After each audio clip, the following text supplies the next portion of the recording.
como elaborar o título do texto instrucional.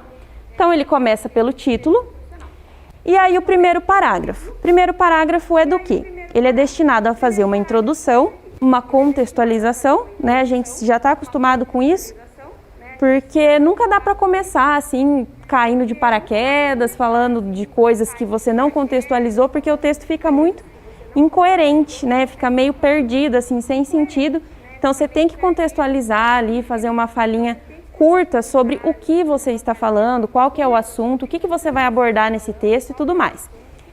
Contextualização e marcação das condições de produção.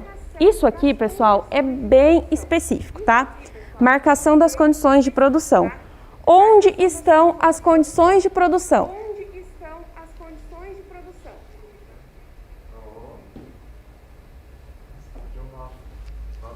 No comando. As condições de produção estão no comando, tá? Então, vocês vão precisar retomar o comando e marcar as condições de produção. Quais condições de produção que você vai marcar? Quem é você e o porquê você está dando aquela instrução, tá? Principalmente. Depois a gente vai olhar um comando e aí vocês vão entender bem certinho do que eu estou falando. Mas isso aqui é imprescindível, tá? Sempre vai ter que retomar o comando, ver lá quem você é. Você está falando como biólogo, como professor, como estudante, e isso é sempre importante marcar. Segundo parágrafo, instruções. E aí a gente tem lá, instruções com verbos no imperativo e justificativa. O que são as justificativas? Quando você dá uma instrução, você não pode simplesmente fazer que nem a receita, né? Que ela só fala, faça isso, misture, né? Junte, amasse. Você precisa dar uma justificativa do porquê aquela instrução é interessante, porque ela vai ser útil, tá? E aí nós temos a seguinte divisão aqui do segundo parágrafo. Como que nós podemos dividir esse segundo parágrafo?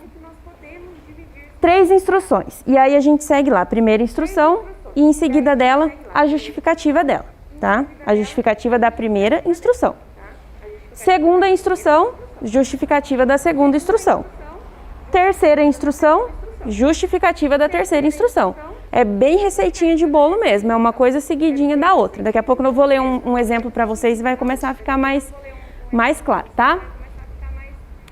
Terceiro parágrafo, é o parágrafo de conclusão, tá? Normalmente a gente já sabe como que faz isso, mas aqui nós precisamos fazer outras 2 coisinhas que é bem importante para esse gênero e não podemos deixar de fazer. Que é retomar o contato com o leitor, retomar o tema e colocar um incentivo, tá? Como que a gente retoma o contato com o leitor? Espero ter ajudado, né? Espero que você goste, espero que as dicas possam ser úteis, alguma coisa assim, a depender do contexto que você está escrevendo. Mas é importante fazer essa retomada. E também o incentivo, se você quiser colocar ali, né, aquela frasezinha de up, de autoajuda, pode colocar, sem problema.